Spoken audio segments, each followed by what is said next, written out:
Hello friends, आज हम बात करेंगे क्लास 12th हिंदी के 6 सबसे ज्यादा महत्वपूर्ण श्लोक जो कि बार बार एग्जाम में पूछे जाते हैं। और बात करें यार, एग्जाम में आपका 7 नंबर का श्लोक आता है, ठीक है। और गारंटी के साथ बता रहे हैं, इन्हीं 6 जो महत्वपूर्ण श्लोक आपको बताने जा रहे हैं, इन्हीं श्लोक से आपका एग्जाम में जरूर फंसेगा। एकदम मस्त तरीके से आपको बताएंगे कैसे आपको श्लोक को समझना है, उसका अर्थ लिखना है और उसका संदर्भ लिखना है, जिससे आपको एग्जाम में पूरे पूरे 7 नंबर मिले, ठीक है। 7 में से 5 नहीं लेना, 7 में से पूरे 7 लेना है। तो एकदम मस्त तरीके से 6 सबसे महत्वपूर्ण श्लोकों को देखेंगे और उनका संदर्भ सहित अनुवाद, ठीक है। तो यार प्लीज वीडियो को शुरू से लेकर आखिर तक जरूर देखना, बोर्ड एग्जाम के लिए मोस्ट इंपॉर्टेंट है। तो चलो एक एक करके देखते हैं। और यार अगर चैनल पे न हो तो चैनल को सब्सक्राइब और वीडियो को लाइक भी कर लेना। तो चलो देखते एक एक करके सारे श्लोकों को, ठीक है। तो देखो 6 सबसे महत्वपूर्ण श्लोकों में पहला नंबर श्लोक है हमारा, देखो ये, ठीक है। इसको पढ़ो पहले, फिर आपको संदर्भ बताते कैसे लिखना है, अनुवाद बताते कैसे लिखना है। ये मोस्ट इंपॉर्टेंट है, ठीक है। इसे हल्के में ना लेना, मोस्ट इंपॉर्टेंट है ये पहला श्लोक जो आपको बता रहे हैं। देखो श्लोक कह रहा है, सुखार्थिना कुतो विद्या विद्यार्थिना कुतो सुखम सुखार्थी व त्यजेत विद्याम विद्यार्थी व त्यजेत सुखम। क्या कह रहा है? सुखार्थिना कुतो विद्या विद्यार्थिना कुतो सुखम सुखार्थी व त्यजेत विद्याम विद्यार्थी व त्यजेत सुखम। मोस्ट इंपॉर्टेंट श्लोक है और इसका अर्थ एकदम आसान है और संदर्भ भी एकदम आसान। सबसे पहले बात आती है, आप संदर्भ कैसे लिखोगे, ठीक है। कि यार जब स्टेप बाय स्टेप लिखोगे तो हमें 7 में 7 नंबर पूरे चाहिए, ये नहीं कि आपको 7 में 5 मिले, पूरे 7 में 7 चाहिए, ठीक है। तो देखो आपको करना क्या, सबसे पहले आपको इसका संदर्भ लिखना है, फिर अनुवाद की बारी आएगी। देखो संदर्भ कैसे लिखा जाता है, संदर्भ में आपको क्या लिखना है, सबसे पहले लिखना है प्रस्तुत श्लोक। क्या लिखोगे? प्रस्तुत श्लोक। प्रस्तुत श्लोक हमारी पाठ्य पुस्तक हिंदी, पाठ्य पुस्तक कौन सी हमारी? हिंदी। हिंदी के संस्कृत दिग्दर्शिका, ठीक है। संस्कृत दिग्दर्शिका ना, हिंदी में जो संस्कृत है उसका नाम है संस्कृत दिग्दर्शिका के जो पाठ है उससे लिया गया। पाठ कौन सा है ये सुभाषित रत्नानी पाठ का है। तो यहां से आप लिखते हैं प्रस्तुत श्लोक, ठीक है। इसी टाइप से आपको पूरा लिखना है, प्रस्तुत श्लोक हमारी पाठ्य पुस्तक हिंदी के, हमारी पाठ्य पुस्तक हिंदी के संस्कृत दिग्दर्शिका, ठीक है। पुस्तक हिंदी के संस्कृत दिग्दर्शिका, ठीक है। तो देखो हमने सिंपल लिख दिया, हमने क्या लिखा? प्रस्तुत श्लोक। ये जो आपका श्लोक है, प्रस्तुत श्लोक हमारी पाठ्य पुस्तक हिंदी के, हमारी हिंदी की किताब जो हिंदी है उसमें संस्कृत दिग्दर्शिका, ये श्लोक किसमें? संस्कृत दिग्दर्शिका नामक बुक जो है उस पर आपका संस्कृत खंड होता है, तो उसका नाम आपको पूरा लिखना है संस्कृत दिग्दर्शिका। तो वही लिखा, प्रस्तुत श्लोक हमारी पाठ्य पुस्तक हिंदी के संस्कृत दिग्दर्शिका के सुभाषित रत्नानी नामक पाठ से लिया गया है, ठीक है। सुभाषित रत्नानी नामक पाठ से लिया गया, ये आपको सिंपल संदर्भ में लिखना है, ठीक है। एकदम आसान है कि प्रस्तुत श्लोक हमारी पाठ्य पुस्तक हिंदी के संस्कृत दिग्दर्शिका के सुभाषित रत्नानी नामक पाठ से लिया गया है, ठीक है। संदर्भ कंप्लीट। आप लिखते हैं अनुवाद। अनुवाद कैसे लिखना है, देखो एक एक बात आपको समझनी तब अनुवाद लिखना है, ठीक है। देखो आपसे श्लोक कह क्या रहा है, आपसे श्लोक कह रहा है सुखार्थिना कुतो विद्या। देखो विद्या तो समझते हो, जो आपकी स्टडी है विद्या है, तो वही कहा गया सुख आर्थिना, मतलब सुख के आर्थी को। आर्थी मतलब होता है सुख को चाहने वाले को, ठीक है। तो सुख के चाहने वालों को कुतो विद्या, सुख को चाहने वाले को विद्या की प्राप्ति नहीं होती। इसका मतलब समझो, सुखार्थिना कुतो विद्या अर्थात सुख को चाहने वाले को विद्या की प्राप्ति नहीं होती। और फिर कहा गया विद्यार्थिना कुतो सुखम, और विद्या को पाने वाले को या विद्या को चाहने वाले को सुख नहीं मिलता। इसका क्या अर्थ हुआ पहली लाइन का? सुखार्थिना कुतो विद्या अर्थात सुख को चाहने वालों को विद्या नहीं मिलती। फिर है विद्यार्थी कुतो सुखम, ठीक है, मतलब विद्या को चाहने वाले को सुख नहीं मिलता।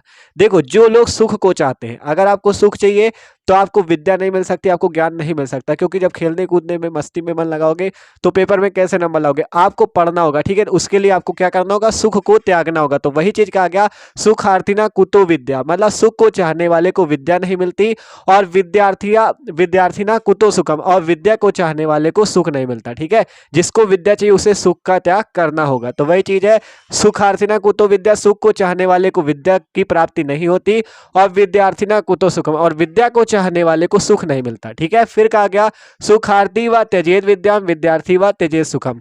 तो इसलिए यह लिख सकते हो, अतः सुख को चाहने वाले को त्यजेत विद्याम अर्थात विद्या को छोड़ देना चाहिए, और विद्यार्थी व त्यजेत सुखम अर्थात विद्या को चाहने वाले को सुख को छोड़ देना चाहिए। आपसे पहली लाइन में कहा गया सुखार्थिना कुतो विद्या, सुख को चाहने वाले को विद्या की प्राप्ति नहीं होती और विद्या को चाहने वाले को सुख की प्राप्ति नहीं होती। दूसरे लाइन का अर्थ है अतः जिसको विद्या चाहिए उसे सुख को त्याग देना चाहिए, और जिसे सुख चाहिए उसे विद्या को त्याग देना चाहिए। ये पूरा अर्थ है इसका, देख सकते हो आपको यहाँ पे अनुवाद का स्क्रीनशॉट लगा देंगे। यहाँ पे आप देख सकते हो, आपको लिखा है कि जो लोग सुख को चाहते हैं उसे विद्या को छोड़ना होता है, और जो विद्या को चाहते हैं उसे सुख को छोड़ना होता है। और यही कहा गया, आता सुख को चाहने वाले को विद्या छोड़ देनी चाहिए और विद्या को चाहने वाले को सुख छोड़ देना चाहिए। ठीक है, तो ये था पहला नंबर श्लोक, जिसका आप मस्त तरीके से अनुवाद देख सकते हो। सिंपल पहले संदर्भ लिखना था कि प्रस्तुत श्लोक हमारी पाठ्य पुस्तक हिंदी के संस्कृत दिग्दर्शिका के जो आपका पाठ सुभाषित रत्नानी है उससे लिया गया है, और फिर श्लोक का अर्थ मस्त तरीके से लिख देना है। ठीक है, कि तो 7 नंबर आपके पक्के हो चुके हैं। देखो, जब स्टेप बाय स्टेप लिखोगे तब 7 नंबर मिलेंगे, ये नहीं कि संदर्भ में एकदम ऐसे ऐसे लिख दिया। ठीक है, एकदम स्टेप बाय स्टेप मस्त तरीके से लिखना है। तो पहला श्लोक कंप्लीट होता है। आप देखते हैं अगला नंबर श्लोक। आप देखो अगला नंबर श्लोक क्या कहता है। अगला नंबर श्लोक है, काव्य शास्त्र विनोदेन कालो गच्छति धीमताम व्यसनेन च मूर्खाणाम निद्रया कलहेन वा। ठीक है, तो आप देखो ये मोस्ट इंपॉर्टेंट है, इसे भी आपको जरूर तैयार करना है, एकदम आसान है। देखो संदर्भ की बात करें तो संदर्भ इसका सेम होगा, क्योंकि ये भी सुभाषित रत्नानी चैप्टर से ही लिया गया है। ठीक है, सुभाषित रत्नानी जो चैप्टर है उसी से लिया गया है। तो आपको लिखना वही है कि प्रस्तुत श्लोक हमारी पाठ्य पुस्तक हिंदी के संस्कृत दिग्दर्शिका के सुभाषित रत्नानी नामक पाठ से लिया गया है। अब बात आती अनुवाद की। अनुवाद कैसे लिखना है? अनुवाद के लिए आपको इसका अर्थ समझना पड़ेगा, तब लिख पाओगे। तो देखो इसका अनुवाद आपसे कहा गया, काव्य शास्त्र विनोदेन कालो गच्छति धीमताम। ठीक है, तो काव्य शास्त्र विनोदेन मतलब काव्य शास्त्रों का अध्ययन, विनोदेन मतलब आनंद, कालो गच्छति धीमताम, और धीमताम का मतलब होता है ज्ञानी व्यक्ति या बुद्धिमान व्यक्ति। ठीक है, ज्ञानी व्यक्ति या बुद्धिमान व्यक्ति। और काव्य शास्त्र का मतलब वही जो आपकी काव्य है, काव्य ग्रंथ है उनका। और विनोदेन, विनोदेन मतलब विनोद का मतलब तो आप खुद समझते हो, विनोद का मतलब जो मन में आनंद उत्पन्न करे। ठीक है, तो यहां से अर्थ निकलेगा ज्ञानी मनुष्य। काल, काल का मतलब होता है समय। काल का क्या मतलब होता है? समय। ठीक है, काल का मतलब होता है समय। तो यही कहा गया, ज्ञानी मनुष्य जो होता है वो अपना समय काव्य शास्त्रों को पढ़ने में या काव्य शास्त्रों के आनंद में व्यतीत करता है। ठीक है, क्या करता है? जो यहां से अर्थ निकलेगा, ज्ञानी मनुष्य अपना समय, क्या कहोगे? बुद्धिमान मनुष्य या ज्ञानी मनुष्य अपना समय काव्य शास्त्रों को पढ़ने या काव्य शास्त्रों के आनंद में व्यतीत करते हैं। क्या अर्थ निकलेगा? कि ज्ञानी मनुष्य या बुद्धिमान मनुष्य अपना समय काव्य शास्त्र के विनोद अर्थात आनंद में व्यतीत करते हैं। ठीक है, जो ज्ञानी मनुष्य होते हैं वह अपना जो बहुमूल्य समय होता है उसे कहाँ व्यतीत करते हैं? काव्य शास्त्रों के पढ़ने या काव्य शास्त्रों के आनंद में व्यतीत करते हैं। पहली लाइन का अर्थ यह हुआ। फिर कहा गया, व्यसनेन च मूर्खाणाम निद्रया कलहेन वा। लेकिन जो मूर्ख लोग होते, मूर्खाणाम जो मूर्ख लोग होते वो कहाँ व्यतीत करते हैं अपना समय? व्यसनेन। ठीक है, व्यसनेन निद्रया कलहेन वा। व्यसनेन मतलब कि जो मतलब आपका व्यसनेन का मतलब वासनाओं में, जैसे आपका मदिरा हो गया, जुआ, दारू, शराब। ठीक है, इन सब चीजों में अपना समय व्यतीत करते हैं। ठीक है, व्यसनेन अर्थात वासनाओं में, निद्रा अर्थात सोने में, और कलहेनवा मतलब कलह, कलह का मतलब होता है लड़ाई झगड़ा। ठीक है, कलह का क्या मतलब होता है? लड़ाई झगड़ा। तो जो मूर्ख लोग होते हैं वह अपना समय कहाँ व्यतीत करते हैं? वासनाओं में, सोने में और लड़ाई झगड़े में व्यतीत कर देते। देखो कहा गया, इस श्लोक का ये अर्थ है कि जो बुद्धिमान या ज्ञानी मनुष्य होते हैं वो अपना समय कहाँ व्यतीत करते हैं? काव्य शास्त्रों को पढ़ने में, उनका आनंद लेने में व्यतीत करते हैं। लेकिन जो मूर्ख व्यक्ति होते हैं वह विषय वासनाओं में अपना समय व्यतीत करते हैं, सोने में व्यतीत कर देते हैं, और कहाँ व्यतीत करते हैं? और लड़ाई झगड़े में व्यतीत कर देते हैं। तो इसका अर्थ ये हुआ। आप देखो, आपको यहाँ पे स्क्रीनशॉट पे थ्योरी सो रही होगी, अनुवाद इसका आप लिख सकते हो मस्त तरीके से। ठीक है, संदर्भ सेम था, अनुवाद का स्क्रीनशॉट लेना चाहो तो ले लो। ठीक है, तो ये था इसका अर्थ। आशा करते हैं आपको समझ में आया होगा। आप देखते हैं अगला नंबर, तीसरा श्लोक। अब देखो जो तीसरा नंबर श्लोक है, ठीक है, कह रहा है, न चौरहार्यम न च राजहार्यम न भ्रातृभाजम न च भारकारी व्यय कृते वर्धतेव नित्यम विद्याधनम सर्वधनम प्रदानम। और ये जान लो यार, ये वेरी इंपॉर्टेंट पे आपको रखना है, मोस्ट इंपॉर्टेंट है, बार बार पूछा जाता है ये वाला श्लोक। ठीक है, वेरी इंपॉर्टेंट है, इसे जरूर तैयार करना है। न चौरहार्यम न च राजहार्यम न भ्रातृभाजम न च भारकारी व्यय कृते वर्धतेव नित्यम विद्याधनम सर्वधनम प्रदानम। इसका अर्थ क्या होगा? देखो संदर्भ सेम है, ये भी सुभाषित रत्नानी का, तो जो संदर्भ पहले लिखा था उसी को नोट कर लेना। अनुवाद की बात करते हैं। ठीक है, अनुवाद कैसे लिखा जाएगा? तो देखो अनुवाद देखो इसका एकदम आसान है। देखो यहाँ पे क्या कहा गया, ना चौरहार्यम, ना चौरहार्यम मतलब चौरहार्यम का मतलब ना इसे चोर के द्वारा चुराया जा सकता है। किसे? वो आगे पता चलेगा। ना चौरहार्यम मतलब ना चोर के द्वारा चुराया जा सकता है। ना च राजहार्यम, ना राजा के द्वारा उसका हरण किया जा सकता है या राजा के द्वारा उसे छीना जा सकता है। ना चा भ्रातृभाज्यम, मतलब ना उसे भाई के साथ उसका बंटवारा किया जा सकता है, ना चा भारकारी, और ना ही इतना भारी है कि आप उसे रख ना सको। देखो ध्यान समझो, ना चौरहार्यम, ना चोर के द्वारा चुराया जा सकता है, ना राजहार्यम, ना राजा के द्वारा छीना जा सकता है, ना भ्रातृभाज्यम, ना भाई के द्वारा उसका बंटवारा किया जा सकता है, ना चा भारकारी, और ना वो इतनी ज्यादा भारकारी है कि आप उसे रख नहीं सकते। और कहा गया व्यय कृते वर्धते एवं नित्यम, जितना ज्यादा उसे व्यय करोगे, जितना ज्यादा उसे खर्च करोगे, वो उतनी ज्यादा वर्धते, वर्धते का मतलब उतनी ज्यादा बढ़ेगी, मतलब कि व्यय कृते वर्धते एवं नित्यम, मतलब जितना ज्यादा उसे व्यय करोगे, जितना खर्च करोगे, उतनी ज्यादा वर्धते अर्थात बढ़ेगी, एवं नित्यम प्रतिदिन। और कहा गया विद्या धनम सर्वधनम प्रधानम, अर्थात विद्या रूपी धन सभी धनों में प्रधान है। इसमें आपको विद्या के बारे में बताया जा रहा है। क्या बताया जा रहा है? विद्या को ना चोर चुरा सकता है, यहां से अर्थ निकालो, विद्या को ना चोर चुरा सकता है, ना राजा उसे छीन सकता है, ना भाई के द्वारा उसका बंटवारा किया जा सकता है, और ना ही वो इतनी ज्यादा भारी है कि आप उसे रख नहीं सकते। फिर कहा गया व्यय कृते वर्धते एवं नित्यम, और विद्या को आप जितना ज्यादा नित्यम मतलब दिन प्रतिदिन जितना ज्यादा उसे खर्च करोगे, वर्धते अर्थात उतना ही ज्यादा वो बढ़ेगी। विद्या धनम सर्वधनम प्रधानम, विद्या रूपी धन जो है सभी धनों में प्रधान है। क्या अर्थ निकला इसका? विद्या को ना चोर द्वारा चुराया जा सकता है, ना राजा उससे आपको छीन सकता है, ठीक है, और ना भाई उसको बंटवारा, जैसे घर का बंटवारा होता है भाई ले लेता अपना हिस्सा, ना भाई उसका बंटवारे में अपना हिस्सा ले सकता है। और क्या कहा गया? और ना इतनी भारकारी है कि आप उसे अपने पास रख ना सको, ठीक है। और इसे जितना ज्यादा व्यय करोगे, जितना खर्च करोगे, दिन प्रतिदिन, नित्यम कहा गया ना, दिन प्रतिदिन वो उतना ज्यादा ही बढ़ेगी। और कहा गया विद्या धनम सर्वधनम प्रधान, अर्थात विद्या रूपी धन सभी धनों में प्रधान है। तो इसका अनुवाद आपको यहाँ पे शो हो रहा होगा, आसानी से स्क्रीनशॉट लेके मस्त तरीके से पढ़ सकते हो, ठीक है। आपको पूरा अर्थ समझा दिया, अनुवाद में यही लिख देना है, एकदम आसान है, ठीक है, कि प्रस्तुत श्लोक में कहा गया है, क्या कहा गया, इसी का अर्थ लिख देना है, ठीक है। तो 7 नंबर आपको मिल जाएंगे, और वेरी इंपॉर्टेंट, तैयार जरूर करना। आप देखते हैं अगला नंबर श्लोक। आप देखो अगला नंबर मोस्ट इंपॉर्टेंट श्लोक है हमारे पास। कह रहा है परोक्षे कार्य हंतारम प्रत्यक्षे प्रियवादिनम वर्जयेत तादृशम मित्रम विस्कुंभम पयोमुखम। क्या कहा गया? परोक्षे कार्य हंतारम, एक एक अर्थ समझना। देखो, और इसका भी जो संदर्भ है सेम ही, जितने श्लोक बताएंगे संदर्भ सेम है, ठीक है, सुभाषित रत्नानी वाले, क्योंकि उसी चैप्टर पे सबसे ज्यादा श्लोक ही है, ठीक है।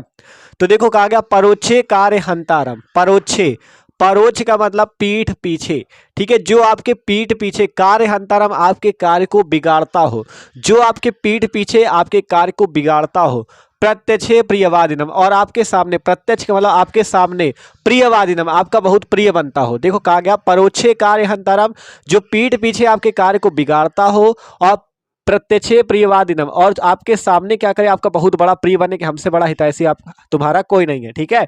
वर्जयेत तादृशम मित्रम, ऐसे मित्रों को वर्जित कर देना चाहिए, ऐसे मित्रों से दूर रहना चाहिए, क्योंकि ऐसे मित्र विष कुंभम पयोमुखम, ऐसे मित्र जो हैं विष कुंभम पयोमुखम, ऐसे मित्र ऐसे घड़े के समान है जो कि विष से तो भरा होता है, लेकिन उसके ऊपर क्या हो, दूध होता है, ठीक है।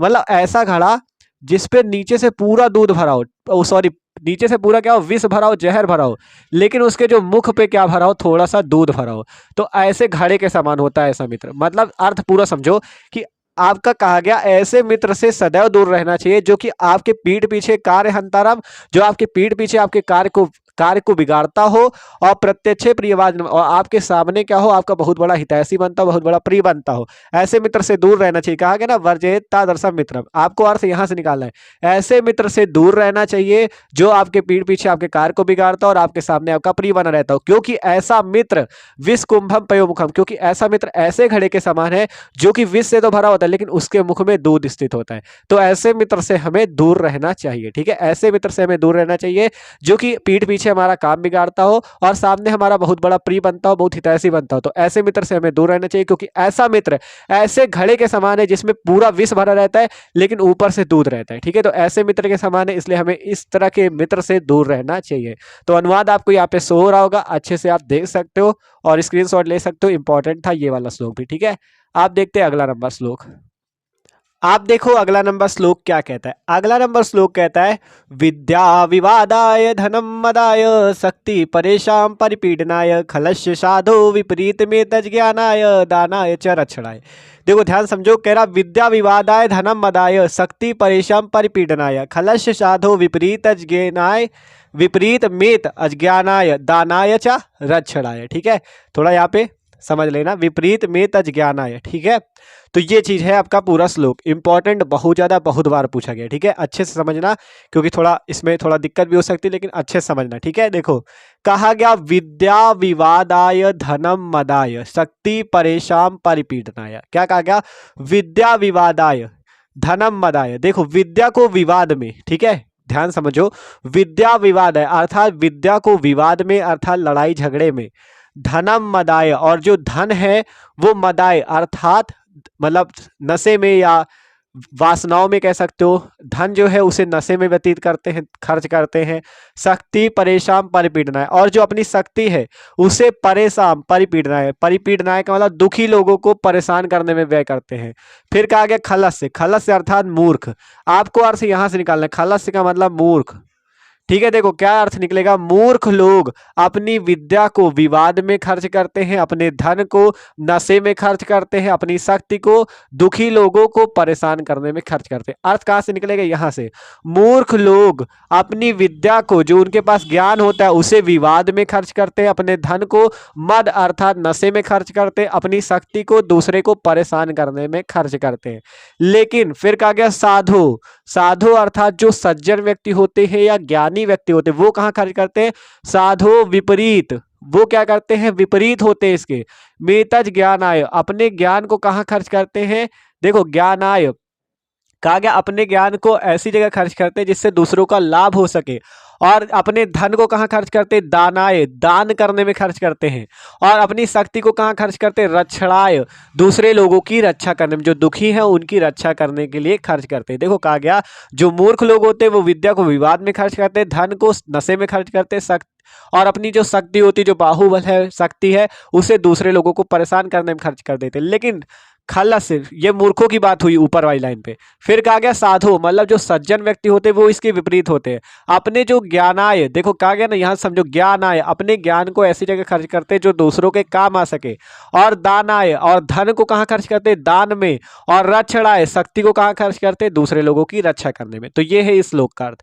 अनुवाद आपको यहाँ पे सो रहा होगा, आसानी से पढ़ सकते हो, मस्त तरीके से समझ के आपको संदर्भ वही लिखना, अनुवाद में लिख देना प्रस्तुत श्लोक में कहा गया है और श्लोक का अर्थ। ठीक है, तो मस्त तरीके से हो गया। अब लास्ट वाला श्लोक देख लेते हैं। आप देखो जो छठवां श्लोक है वेरी इंपॉर्टेंट है, इसे आपको जरूर तैयार करना है। ठीक है, देखो पढ़ो। कह रहा प्रीणाति यह सुचरिते पितरम सपुत्रो यद भर्तुरेव हित मिच्छति तत्कलत्रम तन्मित्र मापदि सुखे च समक्रियम यद एतत्रयम जगति पुण्यकृतो लभन्ते। ठीक है, ये श्लोक थोड़ा खतरनाक भी है, लेकिन आपको आसानी से समझना, वेरी इंपॉर्टेंट है एग्जाम के लिए। ठीक है, और 7 नंबर बहुत होते हैं। ठीक है, तो देखो प्रीणाति यह सुचरिते पितरम सपुत्रो, इसका अर्थ यहाँ से निकालो। पुत्रो मतलब पुत्र, पितरम मतलब पिता, सुचरिते मतलब सुंदर आचरण। देखो ध्यान समझो, पुत्र का मतलब पुत्र समझ गए ना, लड़का पुत्र, पितरम मतलब पिता, और सुचरिते मतलब सुंदर आचरण, और प्रीणाति का मतलब होता है प्रसन्न। ठीक है, प्रसन्न कर दे। देखो इसका अर्थ ये निकलेगा, मतलब ऐसा पुत्र जो अपने पिता को सुचरिते अर्थात सुंदर आचरण से प्रसन्न करे। देखो ऐसा पुत्र, यहां से अर्थ निकालो, ऐसा पुत्र जो अपने पिता को अपने सुंदर आचरण से प्रसन्न करता हो। क्या अर्थ निकलेगा? ऐसा पुत्र जो अपने पिता को अपने सुंदर आचरण से प्रसन्न करता हो। ठीक है, पहली लाइन का अर्थ। फिर यद भर्तुरेव हित मिच्छति तत्कलत्रम, इसमें देखो कलत्रम का मतलब है पत्नी, और भर्तुरेव का मतलब है पति, और हित मिच्छति मतलब हित करने वाला। तो ऐसी पत्नी जो अपने पति का हित चाहती हो, ऐसी पत्नी जो अपने पति का हित मिच्छति हित चाहती हो। फिर तीसरी लाइन पे देखो, तन मित्र मापदी सुखे चा समक्रियम यद, समक्रिया अर्थात समान क्रिया, सुखे मतलब सुख या, और चा मतलब सुख या दुख, इसका मतलब हो जाएगा सुख या दुख। और तन मित्र मतलब मित्र, ऐसा मित्र जो चाहे सुख हो या दुख हो सब में समान क्रिया करे। मतलब कि अगर आपका सुख समय आया तब भी वो आपके साथ खड़ा हो, दुख आया तब भी साथ खड़ा हो, मतलब समान क्रिया करे। ठीक है, तो ए तत्रयम जगति पुण्य कृतो लभन्ते, ए तत्रयम मतलब ये 3 चीजें जगत में बहुत पुण्य करने वाले लोगों को मिलती हैं। देखो ए तत्रयम मतलब ये 3 चीजें, ये तीनों चीजें जो बताई गई हैं, ये 3 चीजें जगत में बहुत पुण्य करने वाले लोगों को मिलती हैं। ध्यान समझो, अर्थ पहली लाइन का अब अच्छे से समझना। देखो, ऐसा पुत्र जो अपने पिता को अपने सुंदर आचरण से प्रसन्न करता हो, ऐसा पुत्र, ये पहला पॉइंट है। ठीक है। दूसरा, ऐसी पत्नी जो अपने पति की हित चाहती हो। तीसरा पॉइंट, ऐसा मित्र जो चाहे सुख हो या दुख सब में समान क्रिया करे। ये तीन चीजें जगत में बहुत पुण्य करने वाले लोगों को मिलती हैं। ठीक है, समझ में आया। देखो, ऐसा पुत्र जो अपने सुंदर आचरण से अपने पिता को प्रसन्न करे, और ऐसी पत्नी, ठीक है, ऐसी पत्नी जो अपने पति का हित चाहती हो। तीसरा पॉइंट, ऐसा मित्र चाहे सुख हो या दुख वो समान क्रिया करे, सब में आपके साथ खड़ा हो। ऐसी तीन चीजें, मतलब ऐसा पुत्र, ऐसी पत्नी और ऐसा मित्र, मतलब बहुत पुण्य करने वाले लोगों को ही जगत में मिलते हैं। तो ये है इसका अर्थ। ठीक है, आपको यहाँ पे अनुवाद से हो रहा होगा कि ऐसा पुत्र जो अपने पिता को अपने सुंदर आचरण से प्रसन्न करता हो, ऐसी पत्नी जो अपने पति को हित चाहती हो, ऐसा मित्र जो क्या करे, अपने चाहे सुख हो या दुख आपके साथ समान क्रिया में रहे या आपके साथ खड़ा रहे, चाहे सुख आ जाए चाहे दुख आ जाए। तो ये तीन चीजें जगत में बहुत पुण्य करने वाले लोगों को मिलती है। अर्थ आपको सो रहा है, स्क्रीनशॉट ले सकते हो। तो भैया ये थे आपके 6 सबसे ज्यादा महत्वपूर्ण श्लोक जो कि एग्जाम में बार बार पूछे जाते हैं, और तैयार आपको करना, एग्जाम में आपके आएंगे 7 नंबर के आते हैं, तो हल्के में ना लेना। तो आप वीडियो अच्छा लगा हो तो लाइक कर देना, चैनल पर हो तो सब्सक्राइब भी कर देना। ठीक है, आपको डिस्क्रिप्शन में प्लेलिस्ट मिल जाएगी, हिंदी के जीवन परिचय भी जाके देख सकते हो, हिंदी की प्लेलिस्ट, केमिस्ट्री, फिजिक्स, सारे सब्जेक्ट की मिल जाएगी, जाके मस्त तरीके से अपनी पढ़ाई कर सकते हो। और अगर किसी भी टॉपिक पे दिक्कत है तो कमेंट जरूर करना। ठीक है, okay, thanks for watching this video. मिलते हैं किसी अगले वीडियो पे।